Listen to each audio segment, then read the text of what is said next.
You know, fighting for the vulnerable has become a full-time mission for our keynote speaker tonight. She is a 12-time All-American swimmer, a 2-time Olympic trial qualifier, and a 5-time SEC champion. I don't know what that means, but it's a really big deal. Gaines made waves in the pool long before she made headlines to protect female athletes. Today, Riley Gaines is more than an elite athlete. She is a bold and unapologetic advocate for fairness in women's sports, a defender of freedom of speech, and a champion for women's rights. She is now a leading advocate in this space and has founded the Riley Gaines Center, a national initiative dedicated to educating, training, and equipping girls and women to stand up for their rights. Through workshops, mentorship programs, and advocacy training, her center empowers women to push back against the counterculture narratives that threaten their opportunities, safety, and fairness in sports. She's also the host of the Gaines for Girls podcast, a Turning Point USA contributor, and a best-selling author. But Riley's fearlessness advocating for the rights of women has now expanded to the right of women and children in the womb. Notably, she has joined alongside our pro-life movement, even as recently as last night on Hannity, calling for the defunding of Planned Parenthood. As you know, Planned Parenthood is the largest abortion vendor in our nation. They are the abortion Goliath. But they're also the leading distributor of sterilizing wrong-sex hormones for gender-confused young people. Riley knows that the fight for the vulnerable is now bigger than sports. It's about the future and the next generation of our little girls and boys who could grow up to be all-American and Olympic athletes if only they're free to be born. That's why tonight I'm honored to introduce our keynote speaker, Mrs. Riley Gaines.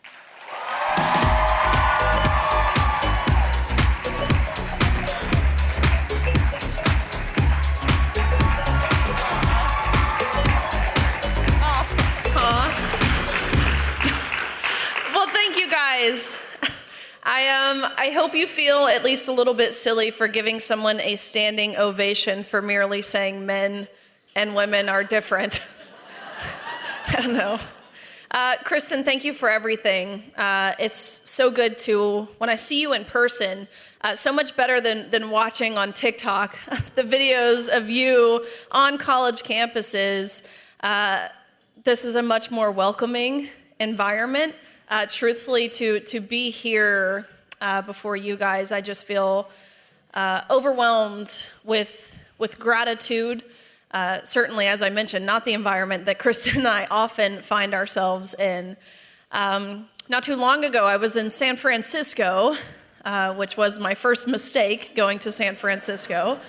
But I actually went to San Francisco State University to share, I guess a similar message to that of which you'll be hearing tonight, but was naive to believe that the students and community members would come with an open mind and the willingness to have their hearts softened, because they did not. They came with pitchforks and fire.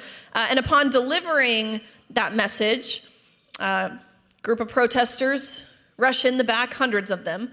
They turn off the lights to the room so it goes pitch black, and they ambush me. Like I'm fully accosted. I'm being pushed. I'm being shoved. I'm being punched in the face by these men wearing dresses, which fortunately for me, their punches don't really hurt that bad. But nonetheless, these protesters ended up holding me for ransom, essentially, for almost 5 hours, locking me in a room, demanding that if I wanted to make it back home to see my family safely again, I had to pay them money. Might be wondering, where were the police? We were in San Francisco, so the police were being held for ransom with me. Hour 4, coming up on hour 5 in this room, I'm looking at the officers, can't you do something? Actually, isn't it your job to do something? To which they said, no. No, we can't do anything because we're not allowed to do anything, because we're not allowed to be seen as anything other than an ally to that community, or else we'll lose our jobs. Again, the same community who's on the other side of the door calling these officers racist pigs for protecting a white girl like me. Anyways, the dean of students ends up showing up, starts negotiating with the students how much I owe each of them to be able to leave, which the price they ultimately agreed upon was $10 each, which makes me mad because I think I'm worth more than $10. Anyways, eventually we were able to get out of this room, but the most remarkable part about this story really is what happened the next day when the vice president of student affairs sent out a university-wide email. The entire student body, all faculty, all professors, and in this email she said, "We are so proud of our brave students for handling Riley Gaines in the manner that they did." You know, we know how deeply traumatic her presence is on this campus, and so here's some counseling resources for you all. Take the day off of school. Just know that we see you, we hear you, we love you, and we stand with you. Nowhere in this email did it condemn violence against women for that matter. Nowhere in this email did it say that we uphold our First Amendment rights, free speech. No, of course not. I just say that to, again, highlight how excited I am to be here with you all.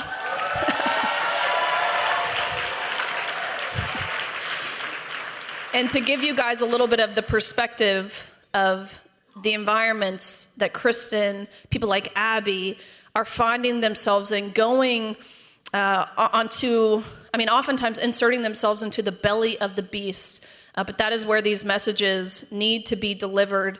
And it makes me so hopeful tonight to look out and see so many young people. How powerful is that? So thank you guys for being here.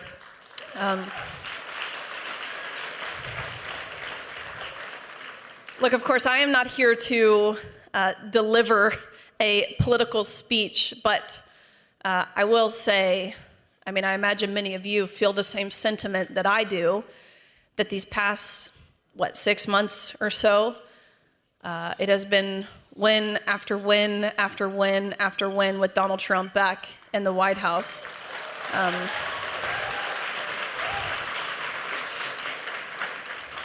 He moves at like the speed of light. It's hard, there's so many newsworthy things happening every single day that they're getting left out of the news, so quick and so efficient. And he's really acting with such decisiveness and emphaticness, which we are so grateful for. We've seen, of course, wins even just today surrounding the Supreme Court, rulings that, of course, protect parental rights, protect religious freedom, protect the safeguarding of children, protect the most vulnerable, those without a voice. So really, really awesome things. A few wins, some of my favorites that we have seen since he has fulfilled this role as president again.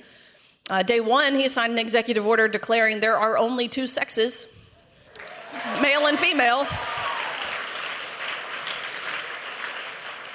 Wild to me that a sitting president has to take time out of his day, exercise his executive powers to declare such, but nonetheless, shouldn't be too surprised considering we have a sitting Supreme Court justice who can't tell you what a woman is because she says she's not a biologist. Guess what? I'm not a veterinarian, but I know what a dog is. That's the stupidest thing I've ever heard.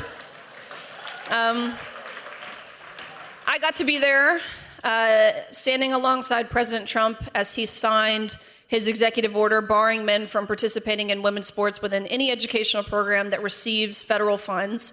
And maybe some of y'all saw the clips or the visuals or the images that surfaced following this signing, but it was one of the most remarkable things because Donald Trump is there signing this and he's surrounded by a sea of young girls. I'm talking 5, 6, 7, 8 years old, and they've got their bows in their hair that they wear on the soccer field, and they're in their uniforms or their jerseys.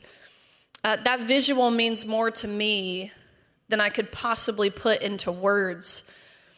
One more win, actually, that I can mention, because my amazing husband is here. He's the super cute 6'4" British guy who now living in Nashville has like this awesome country British accent. It's the best. He came over to the United States in 2018. He was an athlete at Kentucky as well. That's where we met. We started dating. We got married in my senior year of college. So we just celebrated our 3rd anniversary. But of course, when you marry an alien, which is what I call him all the time, a legal alien, you have to go through the immigration process. This wasn't a shock to either of us. We had an immigration lawyer. He, helps us through this process. You apply for your green card. He told us it'll take 6 months, 8 months max. Cool, no worries. We wait 6 months. We wait a year. We wait a year and a half. We wait 2 years. We had heard nothing from USCIS or Immigration Services under the previous administration. We began to reach out to every agency, every department. What's the holdup? No one could point us in the right direction until finally we get this letter at our house. It says request for evidence, big bold letters. Says, sorry, we can't give you your green card because your medical record is not complete. And what was missing from my husband's medical record in the year 2025? The ineffective, under-researched COVID vaccine. That is why Joe Biden would not give him his green card. So I'm so grateful to have a husband who is just really unwilling to compromise on his health in that way. And so praise God, Donald Trump won. Sworn in on January 20th. I give it 24 hours before I pick up the phone. Hey, did you know this mandate that I would deem illegal is still in place nationwide? He said, no, give me 2 hours. And literally within 2 hours, it was not a call, it wasn't a text, it was a headline that I saw that said, President Trump vacates nationwide mandate requiring legal immigrants to get the COVID vaccine. So,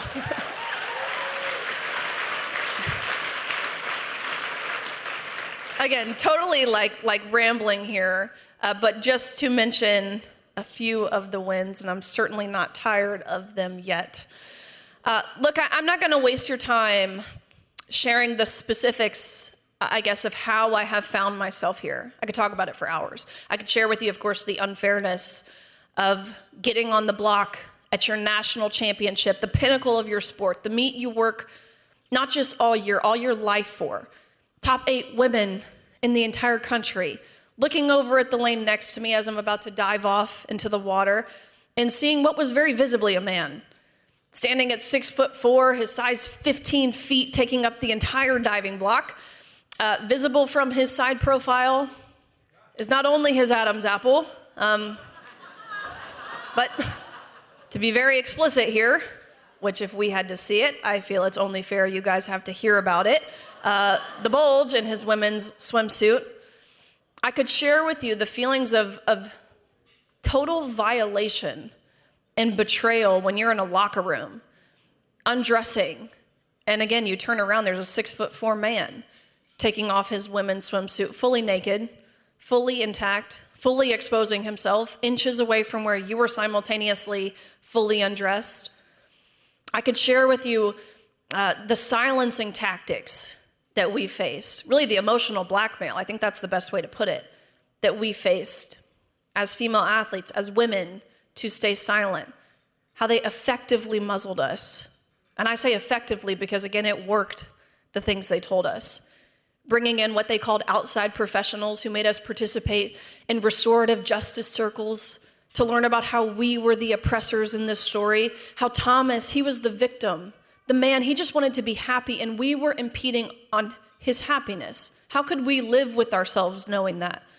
More outside professionals who came in and sat us down and said, girls, you know what it sounds like you're advocating for? It sounds a lot like segregation. And you know who else advocated for segregation in the 1960s and prior? The KKK.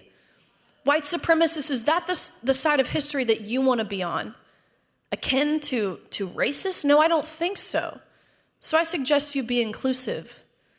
bringing in more outside professionals, never telling us what their qualifications were, by the way. We found out they were, of course, all trained and brought through the campus LGBTQ Education Center, who sat us down and said, girls, you know, this rhetoric that you're using, understand someone somewhere could harm themselves because of it.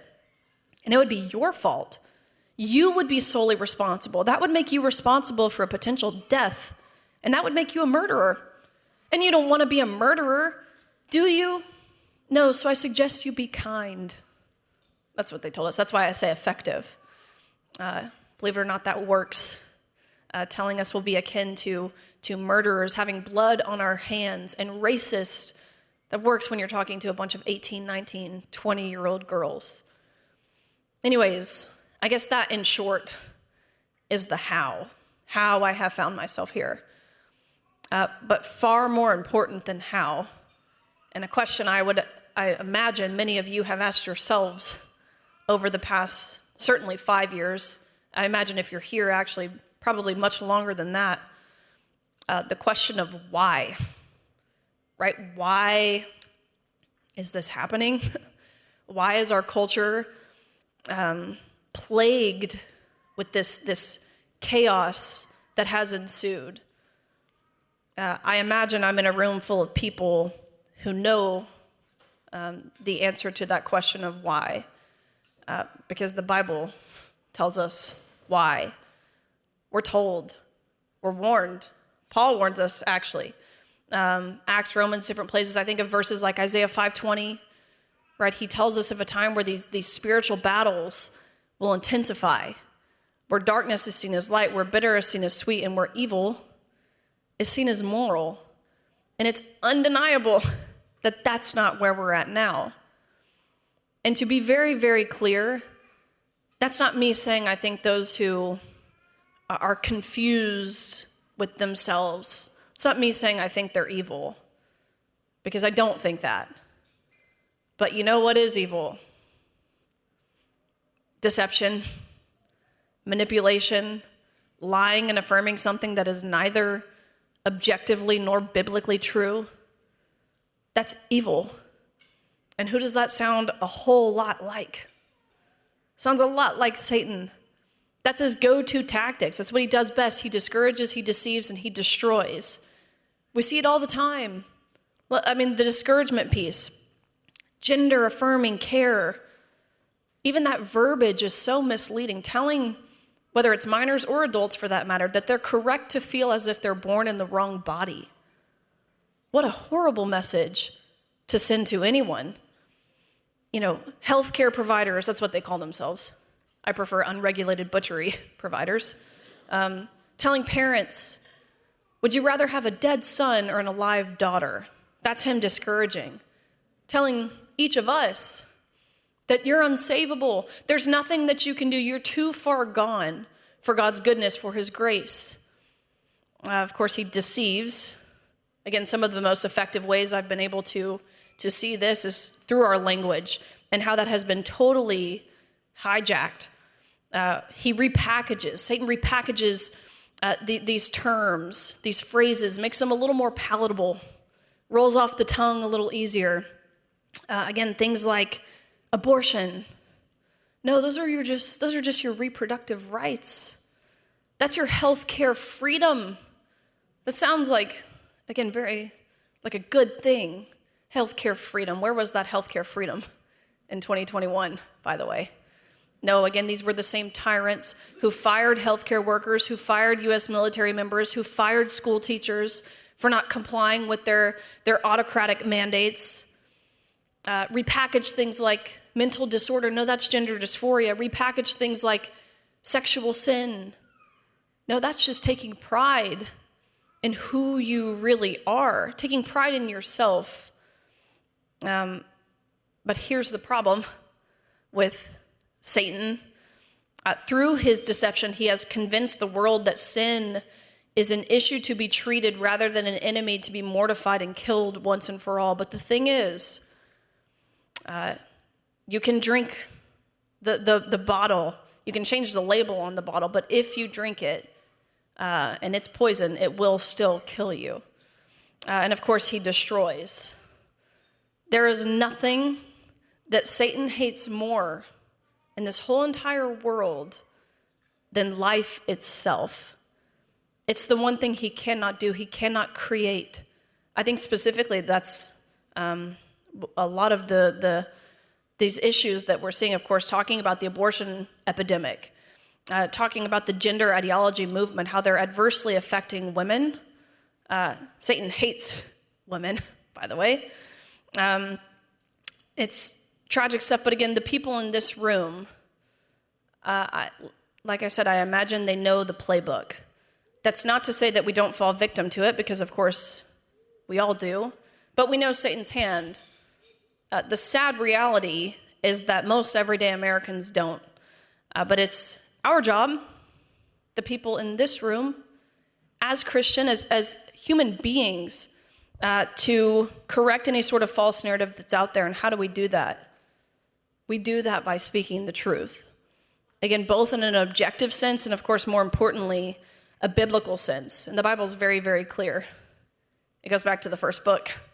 He made them male and female, intentionally and uniquely in his perfect image. And how amazing is it that we have a creator who does not make mistakes? I imagine many of you are probably wondering, why is this girl here at a Celebrate Life gala? You know, what is she doing being the keynote speaker? A couple things that I've learned over these past few years. How these two movements, again, the gender ideology movement, the radical transgender insanity, how that intersects with the abortion epidemic. Number one, being a voice for the voiceless, those who either fear to speak out, those who are too young to understand the severity, the harm that we're facing, and of course, those who physically cannot speak yet.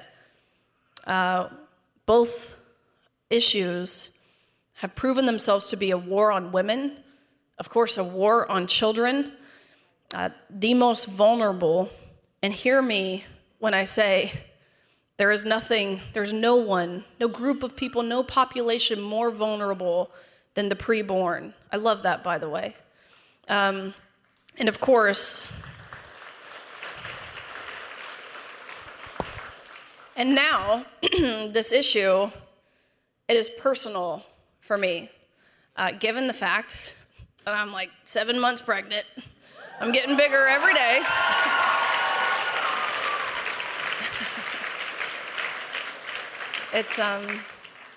It's no longer an issue of policy or politics. It never was.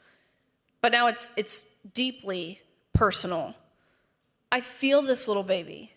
I feel her moving. It's a girl, by the way, which feels really providential. I feel her moving around at night when I'm laying down trying to go to sleep, which is, no one told me that's how it goes. I saw her little hands on the anatomy scan, the 20-week scan. I saw her little hands, her little bitty feet. The heartbeats, I listened to them at the 8-week appointment. They're just like yours, and they're just like mine. And that reality, that undeniable humanity that is now growing inside of me, it has taken my beliefs that I've always had from a sense of intellectual and moral beliefs to now an immovable obligation to defend the right to life. Just a couple revelations I've had since becoming pregnant. I think now, again, being in my 3rd trimester, I mean, it just makes you radically pro-life. Again, I've always had the beliefs that I do. Number one, being a Christian, understanding that we have a God who condemns the shedding of innocent blood and who breathes purpose into every single life, preborn or not. Of course, I mean, you can think of verses like Jeremiah 1:5. Before I formed you in the womb, I knew you. Before you were born, I set you apart. So, again, being pregnant hasn't necessarily made me value life more than I did prior to conception, but it's made the thought of abortion hurt deeply and viscerally. It has made it unimaginable. It's highlighted to me how the phrase, again, of reproductive freedom, totally misleading verbiage. Of course, every single woman has the freedom to reproduce if they are capable and if they choose to do so. What no woman or what no human should have the freedom to do is to prematurely end the life of a developing child in the womb. Again, listening to that heartbeat at 8 weeks, it's like there are tears in my eyes, involuntarily. It's overly emotional. It's magical. It's transformational. Again, watching her flip around at the 20-week appointment, she really was like flipping all over the place. They could hardly get the pictures that they needed to make sure that she's growing all healthy, developing correctly, which she is, praise God.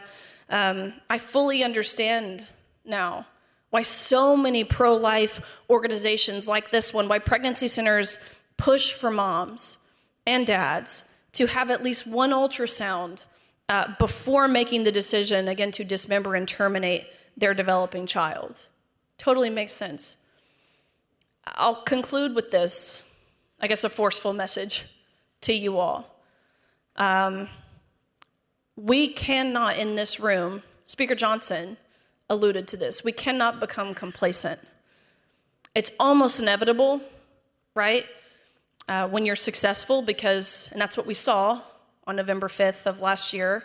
We saw success across the board, not just in terms of the presidential election, but it was the red wave that I expected in 2022 that we didn't get. It's almost inevitable because success breeds complacency, but complacency breeds failure. It is the enemy to growth. It is the enemy to progress. And it's what the other side does really, really well. They do not roll over. They do not allow themselves to be steamrolled. Like Abby said, they're sitting outside. Like, it's Friday, right? Like on a Friday evening, holding their stupid signs with their stupid megaphones. They don't just roll over. They rear their heads and they gnash their teeth. And I'll say it, it's admirable in the way that they do it. Granted, I think it's easy to unite behind evil in the way that they do. It's easy when you don't have a conscience or a moral compass or a spine or any sort of biblical foundation, moral foundation. I think it's easy to do what they do. But nonetheless, I think we could take a page from their playbook. This war on woke, if you want to call it that, it has not been won, even with Donald Trump back in the White House, even with a Republican majority in both the House and the Senate. Did you see what Governor Evers did? Had some wonderful people from Wisconsin from my table, and it reminded me. Governor Evers, the governor of Wisconsin, in a 1,000-page budget bill, which that's how these things go, very sneaky, he attempted to change the word mother in their state statute to inseminated persons.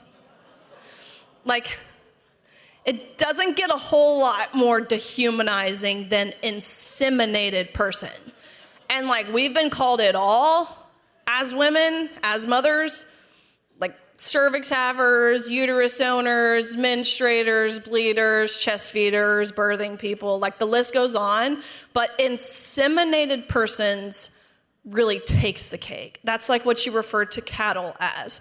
So I was reading the red line of this bill, and immediately, of course, I stop and I read this, and several questions pop into my mind. The first one being, oh gosh, what are they going to call fathers?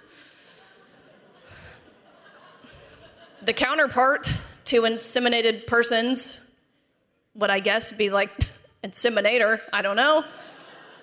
No, they changed father to natural parent. Now tell me more specifically, there's not, again, a war on women. Second thing that pops into my mind, what about grandmothers? You guessed it, grand inseminated persons. Crazy. So this war on woke has not been won. But my clarion call is what I said yesterday, as Kristen alluded to on Sean Hannity. The topic, actually, which I didn't know he was going to talk about this. He mentioned how there was a Planned Parenthood somewhere, one of the grassroots organizations, states, somewhere in this country that came, I think it was in Missouri actually, that came out and said for Men's Health Month, which is June, men need to make sure they're getting their cervical screening. To which my response to Sean was, welcome to the Democratic Party, where men need cervical screenings and women need prostate exams. Which he was like, at that point, like just cracking up the rest of the time. I could hardly get out the necessary part in what I had to say, which is to defund Planned Parenthood. This is an organization